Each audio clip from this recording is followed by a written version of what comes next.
नमस्कार, स्वागत है आपका खबर दमदार में। मैं हूं आपके साथ मेनका चौधरी और इस बुलेटिन में दिन भर की सभी बड़ी खबरें होंगी। कौन कौन सी बड़ी खबर, उस पर एक नजर डाल लेते हैं। इस वक्त मुलायम परिवार में कलह की चर्चा एक बार फिर से तेज हो चली है। नेता विपक्ष अखिलेश यादव और उनके चाचा शिवपाल यादव में नाराजगी विपक्ष के लिए मुद्दा बनी हुई है और आज अखिलेश ने अपने चाचा शिवपाल पर तंज भी कसा, तो वहीं जेल में बंद आजम खां के सवाल पर जवाब देने से कतराते नजर आए। दूसरी बड़ी खबर जिस पर रहेगी हमारी नजर, आरएसएस प्रमुख मोहन भागवत के अखंड भारत को लेकर दिए गए बयान की, जिसके बाद पूरे देश की सियासत तेज हो गई है। और तीसरी बड़ी खबर, उपराष्ट्रपति वेंकैया नायडू के यूपी दौरे जिस पर वो पहुंच चुके हैं। यूपी दौरे लखनऊ पहुंच चुके हैं। 3 दिन का यूपी में कार्यक्रम है उनका। लखनऊ में सीएम योगी ने उनका स्वागत किया। तो वहीं चौथी बड़ी खबर है, पीएम मोदी, सीएम योगी समेत तमाम दिग्गज नेताओं ने बाबा साहेब को नमन किया। आज ही पीएम मोदी ने दिल्ली में प्रधानमंत्री संग्रहालय का उद्घाटन भी किया। तो ये वो तमाम खबरें हैं जिन पर एक एक कर हमारी नजर बनी रहेगी। शिवपाल यादव की बात पर आखिर क्यों अखिलेश यादव तंज कसते नजर आए, लेकिन मुसलमानों की नाराजगी वाले सवाल का वो जवाब देने से इनकार कर गए, टाल कह गए। इस वक्त जो बड़ी खबर आ रही है वहां से विस्तार से बुलेटिन की शुरुआत करते हैं। राजभवन पहुंच चुके हैं उपराष्ट्रपति। एयरपोर्ट पर सीएम योगी आदित्यनाथ ने स्वागत किया। राज्यपाल आनंदीबेन पटेल भी उनके साथ थी। राजभवन पहुंच चुके हैं उपराष्ट्रपति। आज वेलकम डिनर राजभवन में है और उसके बाद रात्रि विश्राम भी उपराष्ट्रपति का राजभवन में ही है। यूपी दौरे पर उपराष्ट्रपति एम वेंकैया नायडू पहुंचे हैं। 3 दिनों का उनका दौरा है और इन 3 दिनों में अलग अलग जिलों में जाएंगे उपराष्ट्रपति। और ये निजी दौरा उनका, मंत्रियों का पहुंचना भी शुरू हो चुका है। यूपी दौरे पर उपराष्ट्रपति पहुंचे हैं और वेलकम डिनर है राजभवन में और वेलकम डिनर में मंत्रियों को भी बुलाया गया है, जहां पर मंत्रियों का पहुंचने का सिलसिला भी शुरू हो चुका है। ये तस्वीरें इस वक्त आप लखनऊ से ही देख रहे हैं, सीधी तस्वीर आप देख रहे हैं, जहां पर मंत्रियों का आगमन राजभवन में शुरू हो चुका है। उपराष्ट्रपति के वेलकम डिनर में शामिल होने के लिए जिन जिन मंत्रियों को न्योता भेजा गया है वो मंत्री भी पहुंच चुके हैं, राजभवन पहुंच रहे हैं। लगातार ये हलचल देखिए लखनऊ की तेज हो चली है। एक बार फिर से उपराष्ट्रपति यहां पर मौजूद हैं। उपराष्ट्रपति के दौरे को लेकर के गहमा गहमी देखने को मिल रही है, आज चहल पहल देखने को मिल रही है। लखनऊ में सजावट भी की गई है उपराष्ट्रपति के स्वागत में। कल सुबह 8 बजे लखनऊ से अयोध्या के लिए रवाना होंगे उपराष्ट्रपति। प्रेसिडेंशियल स्पेशल ट्रेन से रवाना होंगे। अयोध्या में उनका कार्यक्रम है। अयोध्या में लगभग 3 घंटे तक रहेंगे और वहां पर रामलला के दर्शन करेंगे। राम जन्मभूमि जाएंगे, वहां पर दर्शन पूजन का कार्यक्रम है। हनुमानगढ़ी भी जाएंगे, वहां पर दर्शन पूजन करेंगे।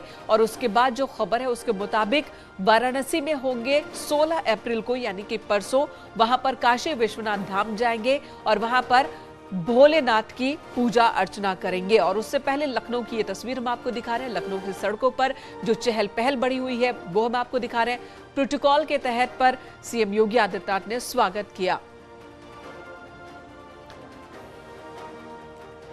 उपराष्ट्रपति वेंकैया नायडू यूपी दौरे पर पहुंच चुके हैं। कल उपराष्ट्रपति अयोध्या जाएंगे, जिसे लेकर तैयारियां वहां पर भी तेज हो चली हैं। अयोध्या धाम रेलवे स्टेशन का रंग रोगन किया जा रहा है। 15 अप्रैल को उपराष्ट्रपति अयोध्या दौरे पर होंगे। प्रेसिडेंशियल स्पेशल ट्रेन से सुबह 11 बजे पहुंचेंगे अयोध्या। वेंकैया नायडू हनुमानगढ़ी और राम जन्मभूमि का दर्शन करेंगे। राम मंदिर निर्माण स्थल पर भी जाएंगे और निर्माण कार्यों को देखेंगे। उपराष्ट्रपति के दौरे को लेकर न सिर्फ अयोध्या बल्कि अयोध्या से काशी तक रेल लाइन का निरीक्षण भी किया जा रहा है। उपराष्ट्रपति वेंकैया नायडू 3 घंटे तक अयोध्या में रुकेंगे।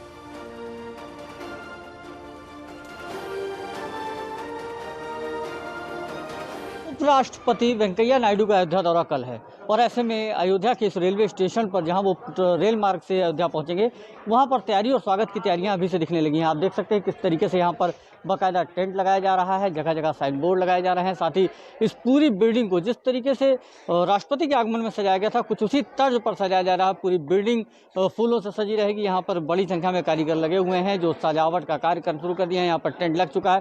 साथ ही प्लेटफॉर्म के जो और चीज़ें हैं, जो स्लोग, जो ग्लो साइन हैं या फिर जो पिलर्स हैं, उनको सबको चमकाया जा रहा है। साथ ही बड़ी संख्या में अधिकारी भी यहाँ पर मुआयना कर रहे हैं। लगातार उच्च अधिकारियों के द्वारा दिशा निर्देश दिया गया है और प्रेसिडेंशियल स्पेशल ट्रेन से यहाँ पर उपराष्ट्रपति वेंकैया नायडू पहुँचेंगे और उसके बाद करीब 3 घंटे वो अयोध्या में रहेंगे।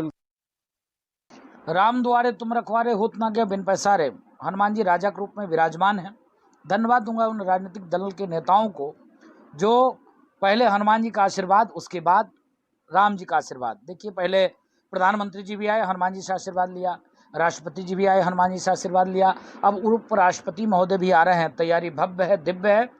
आएंगे वो वैदिक ब्राह्मणों मंत्रोच्चारण के साथ उनका पूजन विधिवत, आरती के बाद उनको आशीर्वाद, उसके बाद प्रसाद, उसके बाद मंगल कामना के साथ कि ऐसे ही कार्य करते रहे, राष्ट्र ऐसे आगे बढ़ता रहे।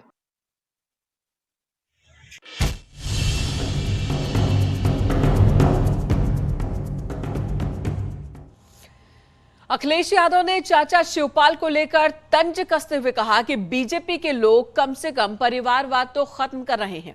वहीं शिवपाल के बीजेपी में शामिल होने के सवाल पर अखिलेश ने कहा कि उन्हें इसकी जानकारी नहीं है। बीजेपी वाले चाचा बड़ी तेजी से है भाजपा के लिए। मुझे कोई जानकारी नहीं है उसके बारे में, कोई जानकारी नहीं। नहीं, इसलिए मैं बधाई देता हूं आपको। बीजेपी के लोगों को कम से कम परिवारवाद तो खत्म कर रहे हैं। वहीं आजम खां को लेकर पूछे गए सवाल पर अखिलेश बचते नजर आए। उन्होंने इस पर कुछ भी कहने से इनकार कर दिया। हालांकि समाजवादी पार्टी नेता सलमान जावेद राइन के इस्तीफे पर उन्होंने कहा कि ये बातें 2 महीने पहले क्यों नहीं हुई। जानकारी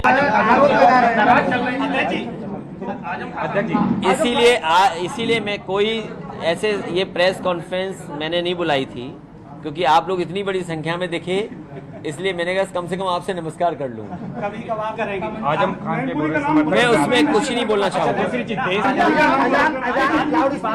अरे छोड़िए इन बातों को। आपको अगर बेरोजगारी पे बात करनी हो, महंगाई पे, तो मैं कर सकता हूँ। जो बातें आज हो रही है 2 महीने पहले क्यों नहीं हुई?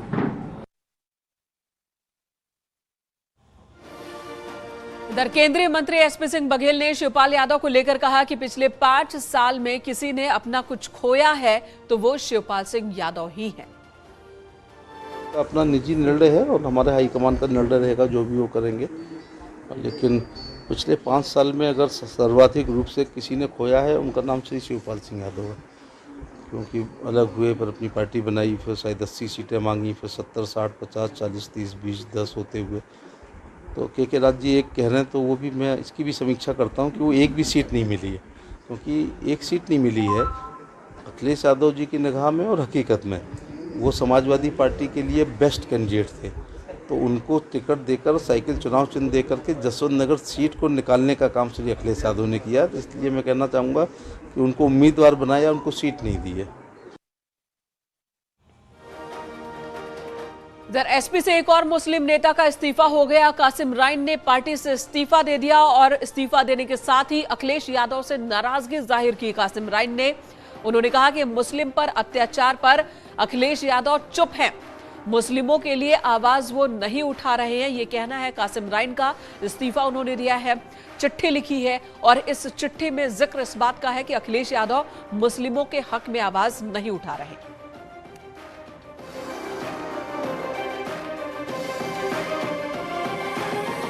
आज पार्टी की नीति, समाजवादी पार्टी की नीतियों से तंग आकर समाजवादी पार्टी के सभी पदों से इस्तीफा देता हूं। समाजवादी पार्टी के कद्दावर नेता श्री आजम खान साहब को विधायक रहते हुए जेल में डाल दिया जाता है परिवार सहित। नाहिद हसन साहब को समाजवादी पार्टी का विधायक होने के बावजूद जेल में डाल दिया जाता है और शहजील इस्लाम साहब को विधायक रहते हुए उनका पेट्रोल पंप तोड़ दिया जाता है। समाजवादी पार्टी के राष्ट्रीय अध्यक्ष के कान पर जूं तक नहीं रेंगती, ना ही कुछ बोलते हैं, ना ही पार्टी स्तर पर कहीं विरोध करते हैं। इनको तो मुस्लिम के कपड़ों से बदबू आती है। ऐसी स्थिति में इस पार्टी के साथ रह पाना बहुत मुश्किल था, दम घुट रहा था, इसलिए पार्टी के सारे पदों से मैंने इस्तीफा दे दिया। तो आजम खां के मीडिया प्रभारी फसाद अली खान के खुलकर नाराजगी जाहिर करने के बाद एक मुस्लिम चेहरे नाराज होते हुए नजर आ रहे हैं। समाजवादी पार्टी से इस्तीफों का दौर भी शुरू हो चुका है। इधर आरएसएस के सरसंघ चालक मोहन भागवत ने कहा कि सनातन धर्म ही हिंदू राष्ट्र है। इतना ही नहीं, उन्होंने ये भी कहा कि वैसे तो 20 से 25 साल में भारत अखंड भारत होगा, लेकिन अगर हम थोड़ा सा प्रयास करेंगे तो 10 से 15 साल में ही अखंड भारत बन जाएगा। इसे कोई रोकने वाला नहीं है, जो इसके रास्ते में आएगा वो मिट जाएगा। कि अब भारत अपने उत्थान की पटरी पर जो बल चल पड़ा है, इसको अब उस उत्थान को पूरा किए बिना रुकना नहीं है। इसको रोकने वाले हट जाएंगे या मिट जाएंगे, ये नहीं रुकने वाला। अब ये ऐसी एक गाड़ी चल पड़ी है जिसको एक्सीलरेटर है, ब्रेक नहीं, और सीटी बार बार बजा रहा है, बीच में कोई ना आए। आना है तो हमारे साथ बैठ जाए, नहीं आना है स्टेशन पर रुक जाए, बीच में ना आए। अब बाकी लोगों की समझदारी पर निर्भर है किसका क्या है। एक होकर हम देश के लिए जीना मरना सब लोग शुरू कर देंगे तो बहुत जल्दी हो जाएगा। अभी जो चल रहा है, अभी जिस गति से चल रहा है, उस गति में थोड़ी सी भी वृद्धि हम कर ले, और हम करेंगे, संघ के लोग तो करेंगे तो भी गणना के अनुसार 20-25 साल में होने वाला है। और मोहन भागवत के अब इस बयान के अलग अलग मायने निकाले जा रहे हैं और इस बयान ने तमाम दलों को सवाल करने का मौका भी दे दिया है। एआईएमआईएम प्रमुख असदुद्दीन ओवैसी ने सवाल किया कि 15 साल क्यों, अब तक क्यों नहीं हुआ। 8 साल में क्या करेंगे, 15 साल में क्या करेंगे, 15 लाख नहीं आए, 15 साल की बात कर रहे हैं, और कौन सा अखंड भारत की बात कर रहे हैं। इस तरह से बात करने से उनको ये समझना चाहिए कि अखंड भारत का मतलब पूरा अफगानिस्तान, पूरा श्रीलंका, पूरा बांग्लादेश, फिर आपका जो हमारा कश्मीर का हिस्सा पाकिस्तान कब्जा करके बैठा है, जो चीन के पास है। उधर वाराणसी में एक घर में शॉर्ट सर्किट से आग लग गई, जिसमें 4 लोगों की जान चली गई। घर के एक कमरे में साड़ी फिनिशिंग का काम होता था, जिसमें शॉर्ट सर्किट से आग लगी। पूरे घर में यह आग तुरंत फैल गई। मामला संज्ञान में आने के बाद सीएम योगी आदित्यनाथ की ओर से मृतकों के परिजनों के लिए 4 लाख रुपए की आर्थिक मदद का ऐलान किया गया। चारों मृतक बिहार के रहने वाले हैं।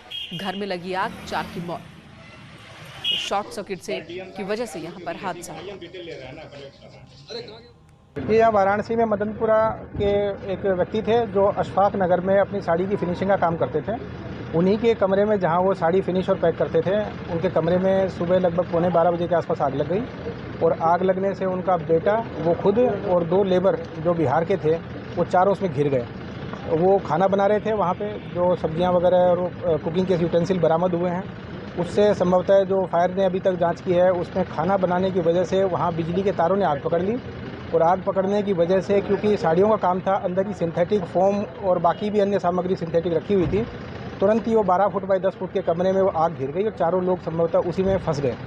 उसके फंसने की वजह से उनकी तत्कालीन मृत्यु हुई। दर्दनाक हादसा यहां पर हुआ। उधर लखनऊ में गोबर के ढेर में विस्फोट मामले में जांच शुरू हो चुकी है। लखनऊ के हबीबपुर गांव में गोबर के अंदर विस्फोट होने से कई गोवंश घायल हो गए। एफएसएल टीम अब कारणों की जांच कर रही है। राजधानी लखनऊ के नीलमथा इलाके के हबीबपुर गांव में दिल रजा के घर में एक विस्फोट की सूचना मिलती है पुलिस को। मौके पर न्यूज़ 18 की टीम भी पहुंची है। एक घर का पुराना सा कमरा है जिसमें घर का कबाड़ रखा जाता था, यहाँ पर मवेशियों को बांधा भी जाता था, वहाँ पर ये विस्फोट हुआ है। मौके पर सुशांत गोल्ड सिटी की पुलिस पहुंची है, बम डिटेक्शन एंड डिस्पोजल स्क्वाड पहुंचा है। उसने भी यहाँ से तमाम चीज़ें इकट्ठा की हैं जिनकी जांच की जाएगी। फॉरेंसिक टीम भी यहाँ पर कुछ ही देर में मौके पर आएगी, तभी साफ हो सकेगा कि आखिरकार विस्फोट की वजह क्या थी। अभी तक जो साफ हुआ है, इस विस्फोट में इस कमरे के पास में जो मवेशी बांधे जाते थे उसमें एक गाय घायल हुई है, गोवंश घायल हुआ है। और फॉरेंसिक टीम जब आएगी तब तमाम चीज़ें साफ हो पाएंगी कि आखिरकार इस विस्फोट की वजह क्या है। आज उपराष्ट्रपति का भी लखनऊ में आगमन है, अम्बेडकर जयंती है, तो तमाम सुरक्षा के इंतजाम किए गए हैं। और इसी बीच इस विस्फोट की खबर आती है, जिसके चलते ये मामला बेहद गंभीर माना जा रहा था, लेकिन पुलिस ने तत्परता के साथ जांच इस मामले की शुरू कर दी है। कैमरामैन शरद के साथ ऋषभ त्रिपाठी, न्यूज़ 18 लखनऊ। इस मौके पर पहुंची और पूरे सीन को प्रोटेक्ट कर लिया गया है। बॉम्ब डिस्पोजल स्क्वाड की टीम पहुंची, उन्होंने सैंपल लिए, तो अभी तक ऐसी कोई एक्सप्लोजिव क्लियर नहीं हो पा रहा है। तो एक फॉरेंसिक टीम और एक स्पेशल BDS टीम रास्ते में है। एक छोटा सा खंडर है जिसमें कोई रहता नहीं था, उसमें कुछ गोबर का और पड़े हैं, वो भी ज़्यादा नहीं हिला है, तो ऐसा दिख रहा है कि कम इंटेंसिटी का कोई फायर क्रैकर्स भी हो सकता है, लेकिन अभी कुछ कंक्लूसिव कहना ठीक नहीं रहेगा। एक छोटा बछड़ा था, उसके पैर में झुलस गया, तो वेट डॉक्टर को बुलाया गया है, उन्होंने उसका ट्रीटमेंट कर दिया है और नॉर्मल स्थिति है, बाकी और कोई समस्या नहीं है। खबर आजमगढ़ से, जहां पर कुंटू सिंह के एक और साथी की संपत्ति कुर्क की गई है। करीब 40 लाख रुपए की संपत्ति है जो कुर्क की गई। पूर्व विधायक सर्वेश सिंह सीपू हत्याकांड में फरार है आरोपी। कल 2 आरोपियों की संपत्ति कुर्क हुई थी। मुख्य आरोपी कुंटू सिंह इस वक्त जेल में बंद है।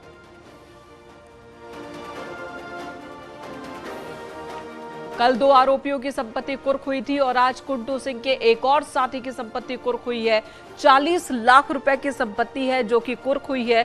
हत्या के मामले में यह कार्रवाई हुई है। पूर्व विधायक सर्वेश सिंह सीपू हत्याकांड मामले में यह एक्शन लिया गया।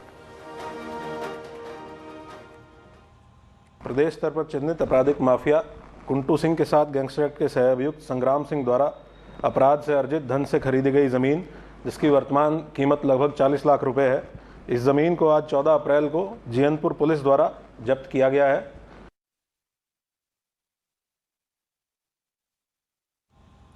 तो कुंटू सिंह की संपत्ति के साथी की संपत्ति कुर्क की गई है। हत्या का मामला इस शख्स पर है और इसके खिलाफ कार्रवाई हुई है। पुलिस भी ये देखिए किस तरह से मुनादी करती हुई पहुंची, प्रशासन की टीम पहुंची और उसके बाद कुर्की की कार्रवाई पूरी की गई। इधर पीएम नरेंद्र मोदी आज प्रधानमंत्री संग्रहालय का उन्होंने उद्घाटन किया। ये संग्रहालय दिल्ली में नेहरू स्मारक म्यूजियम और लाइब्रेरी परिसर में ही बनाया गया है। दिल्ली में जिस 3 मूर्ति भवन की पहचान अब तक नेहरू मेमोरियल म्यूजियम से थी, वो आज के बाद प्रधानमंत्री संग्रहालय के तौर पर जाना जाएगा। इस नवनिर्मित संग्रहालय का उद्घाटन आज सुबह 11 बजे पीएम मोदी ने किया। इस संग्रहालय में देश के पहले प्रधानमंत्री पंडित जवाहरलाल नेहरू से लेकर मौजूदा प्रधानमंत्री नरेंद्र मोदी तक सभी प्रधानमंत्रियों के जीवन दर्शन को विस्तार से संग्रहित किया गया है। ये मेरा सौभाग्य है कि आज मुझे प्रधानमंत्री संग्रहालय देश को समर्पित करने का अवसर मिला है। ऐसे समय में जब देश अपनी आजादी के 75 वर्ष का पर्व, आजादी का अमृत महोत्सव मना रहा है, तब ये म्यूजियम एक भव्य प्रेरणा बनकर आया है। यहां रुकेंगे, एक और ब्रेक के लिए खबरें जारी है।